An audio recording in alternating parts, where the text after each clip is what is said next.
What's going on, guys? This is Gunnm here, and well, I know it's been a minute, but we're back on the content grind. Some things have been going on in the background, but we'll talk about that later. It'll come out in a different video, but today, talking about this Xbox podcast. Let's see what Xbox is cooking. A lot of discourse has been going on online. People just don't know really like what it is like Xbox is even really doing. So this, I guess, video is gonna give us a little bit of insight into what they got planned. So yeah. So let's see what it is Xbox has cooking and what they're gonna be doing like moving forward. Because I mean, you got to be curious. Like everyone's curious. So yeah. So let's take a look here.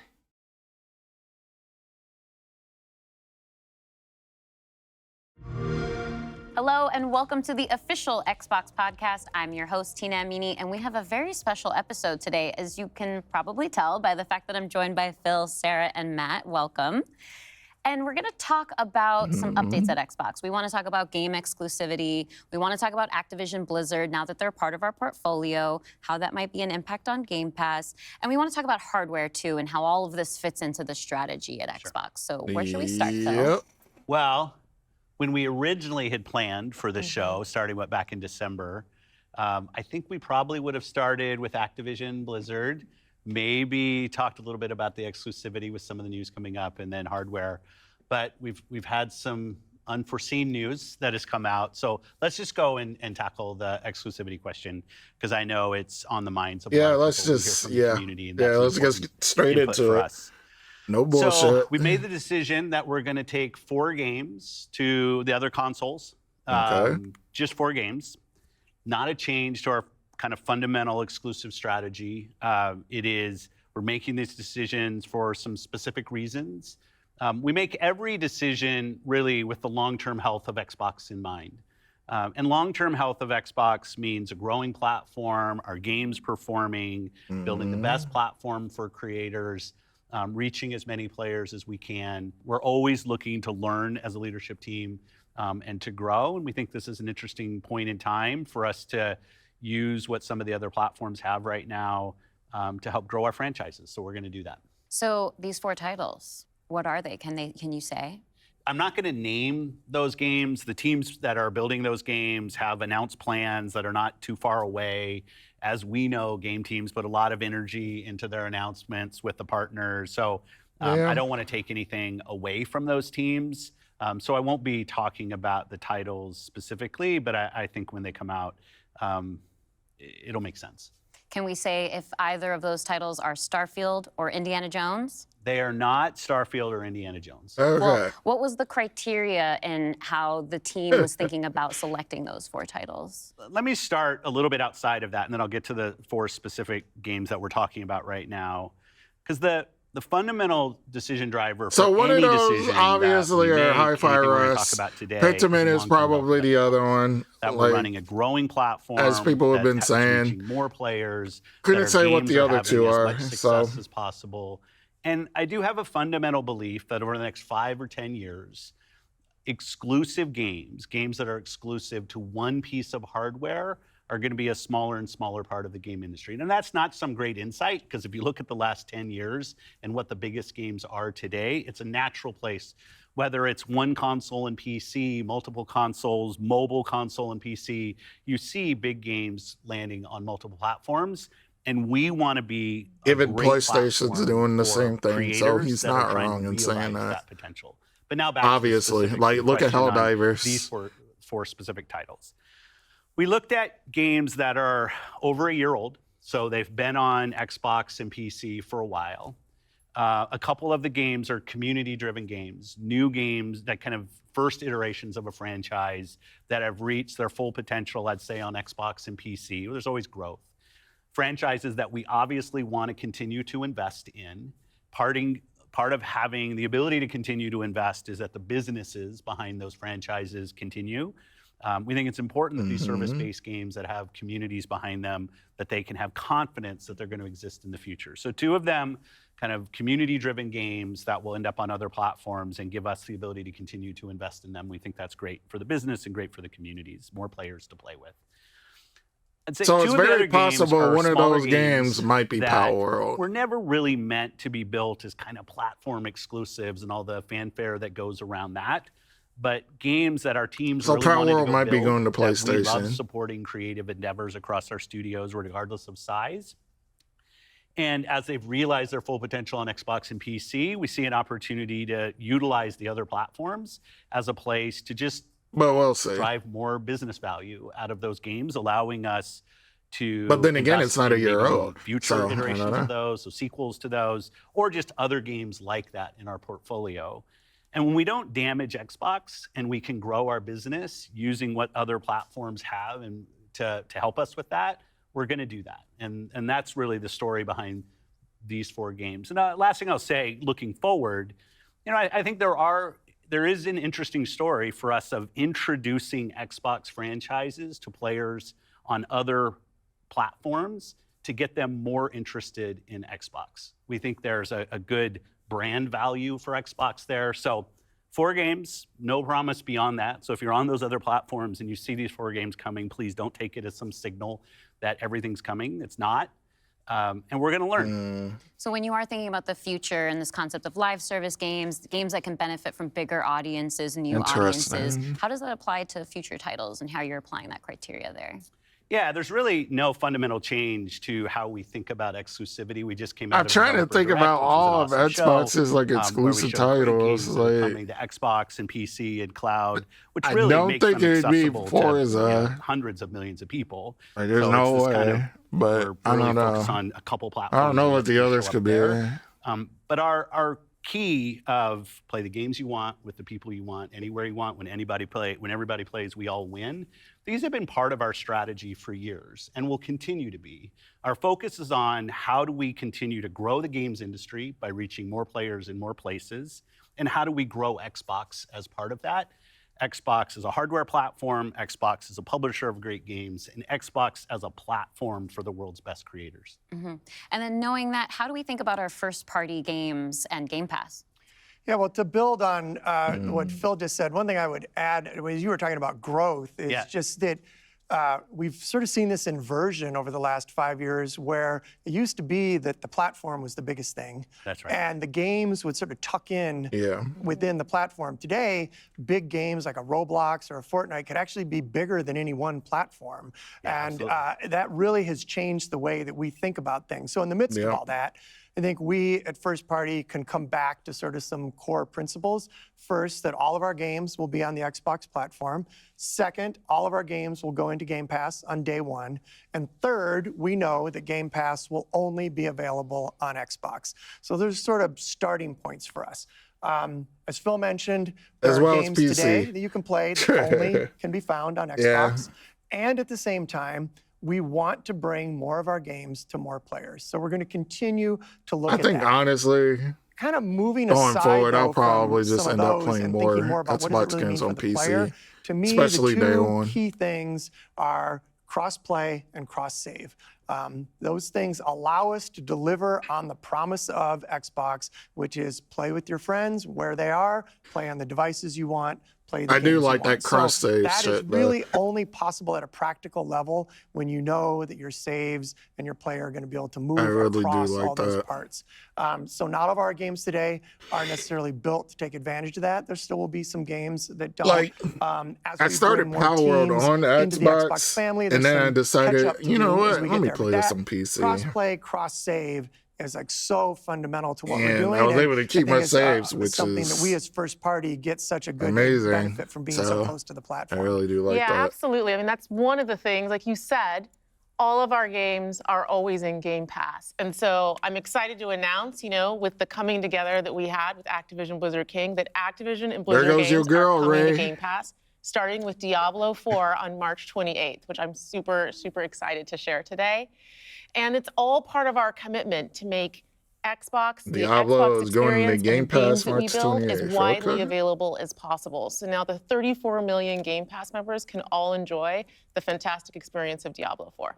Amazing. Can we come back to the point, Phil, you mentioned at the top, this isn't really a change in strategy for us. Can you That's the recap for only me how way it you're isn't? going to get me to get that shit. And I thought Was it both going to Matt and Game Sarah Pass? did a really nice job of talking about what we're doing on Xbox, where we're going.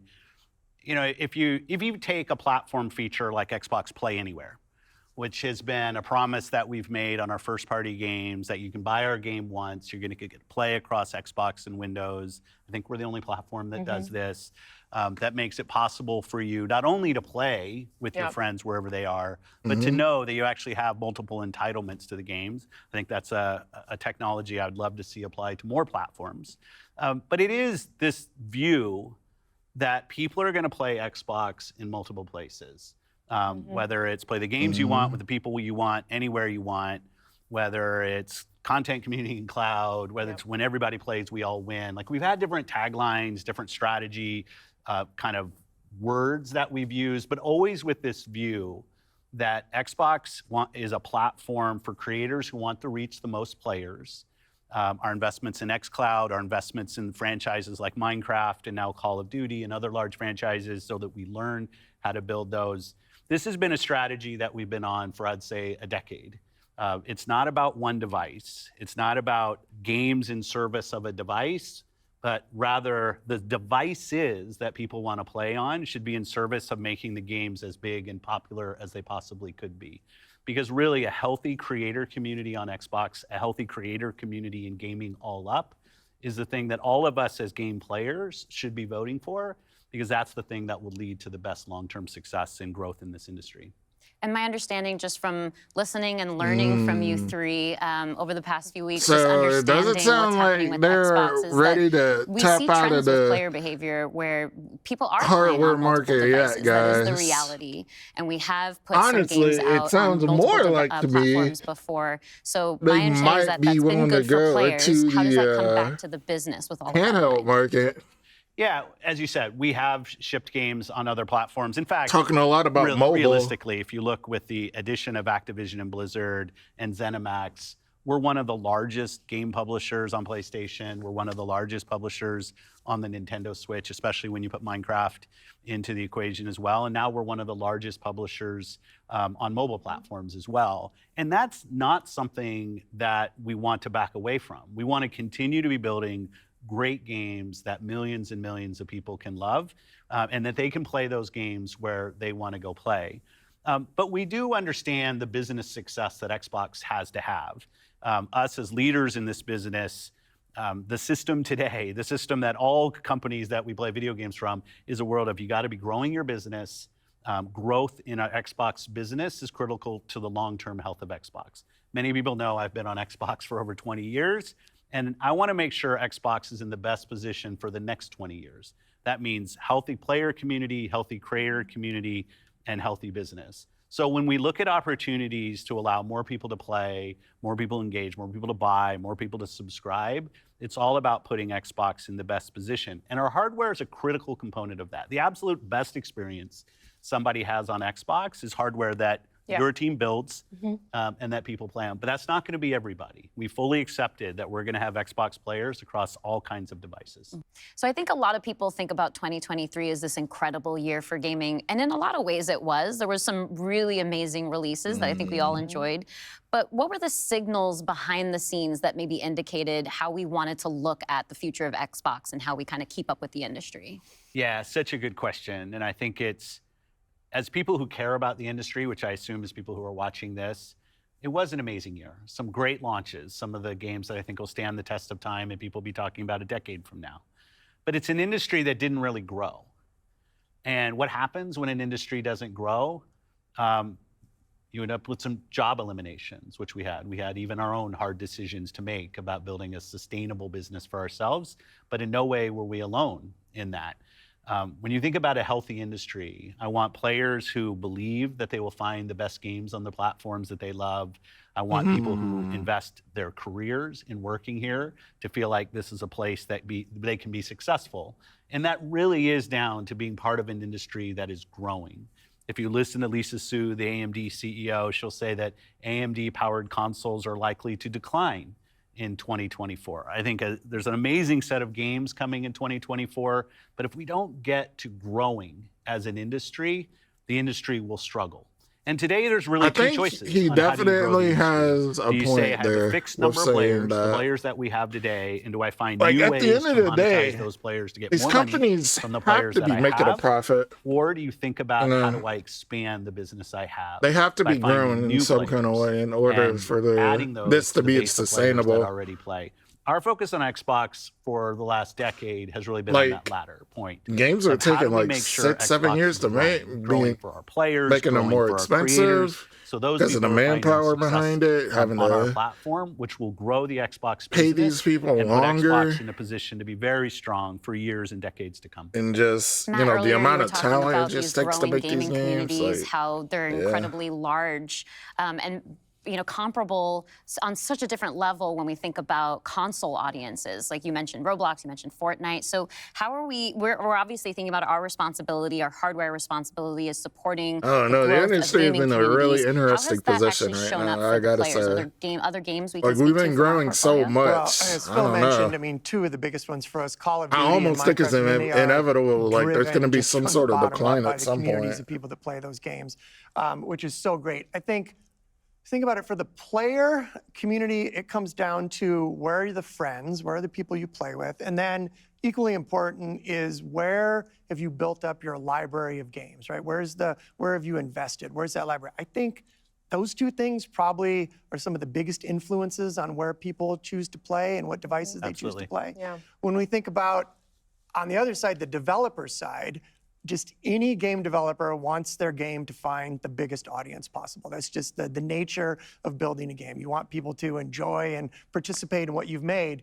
And I think we're in a unique position to deliver on that, just because we are the platform. We build hardware, we've got a first-party games group, and then we've got a system that ties that together, that brings together your friends, your progression, your achievements, all of that. And I think that's really what has contributed to the momentum behind some of these communities. Yeah, absolutely. I mean, when you look at, just step back and you look at the history of the industry, we've moved from a place where it used to be that someone built and launched a game to accelerate hardware, to actually the things we do with our hardware and with our platform are all in service of making those games bigger. And we think about that across all of the investments we make, the consoles we build, the investments we do with things like cross-play, cross-progression, the things that we're doing with cloud. How do we actually give more options to game creators so they can have the greatest success? I think one of the fun recent examples about this is actually Palworld. Palworld was able to launch, they were at Game Preview, they launched in Game Pass, they also simultaneously launched in Steam. And through the combination of those things, Pocket Pair was able to have this outsized success, and it was the largest third-party Game Pass launch ever. And that's all because we give creators options on how they can launch their games. We've got subscription, we've got retail, we've got free-to-play, we've got Game Preview. We have the consoles, we have our experience on PC, and they can access all of those things. And when we step back and we just look at the performance of our platform all up, we know it's working. We're at the highest level of users on console, the highest level of users on PC, the highest level of users on cloud ever.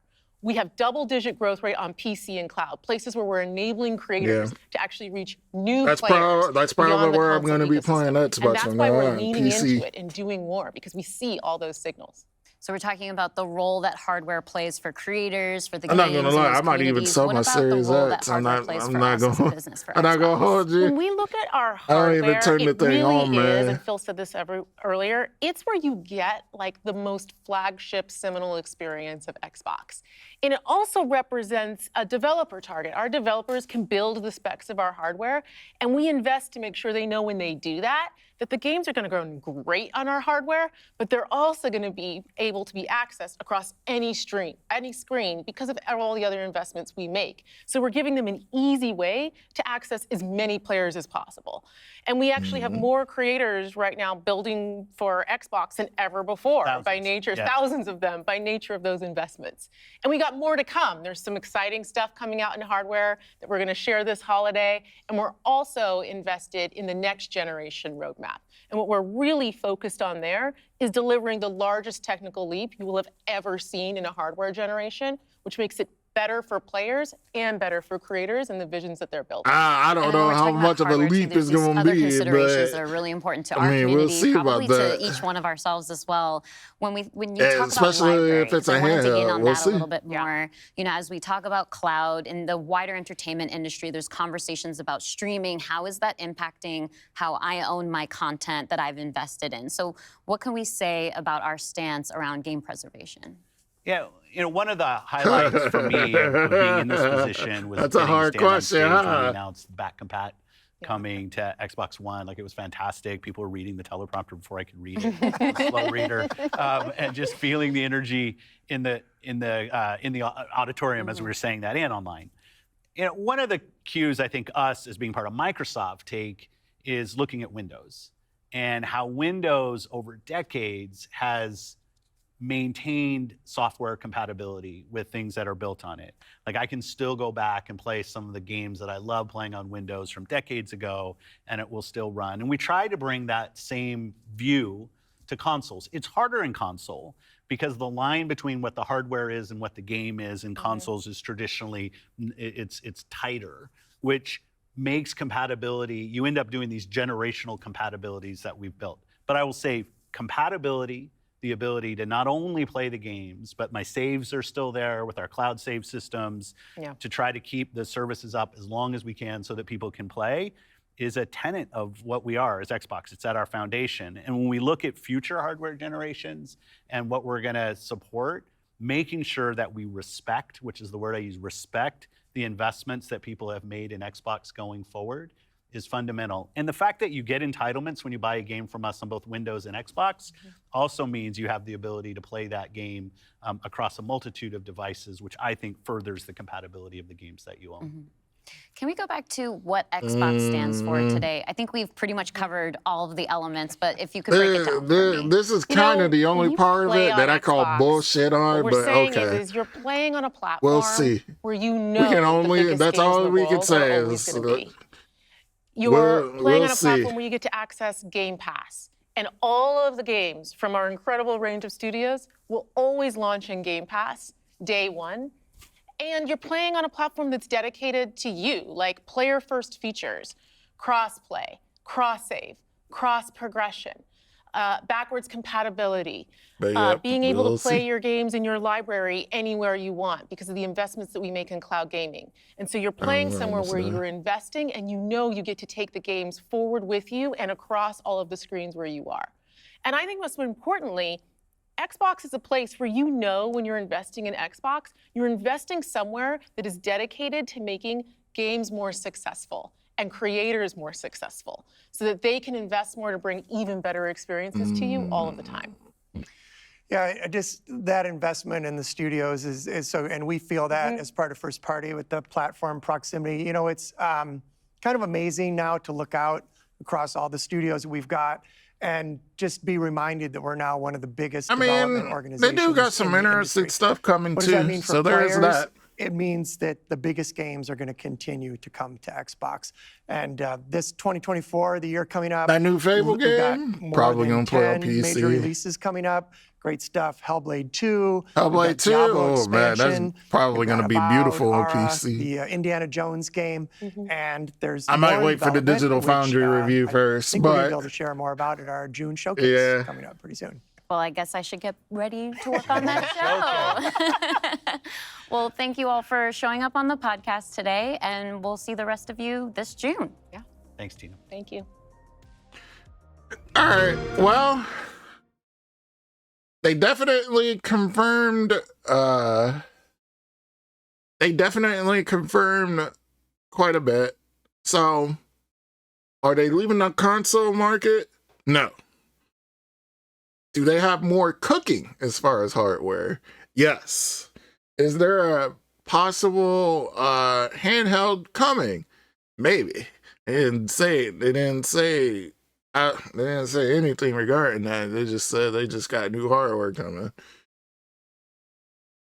It's very likely that they will launch a console with a handheld. They might have two, so they might do something similar with like they did with the series this generation, but it'll be a handheld as well as the console, which I think is way better.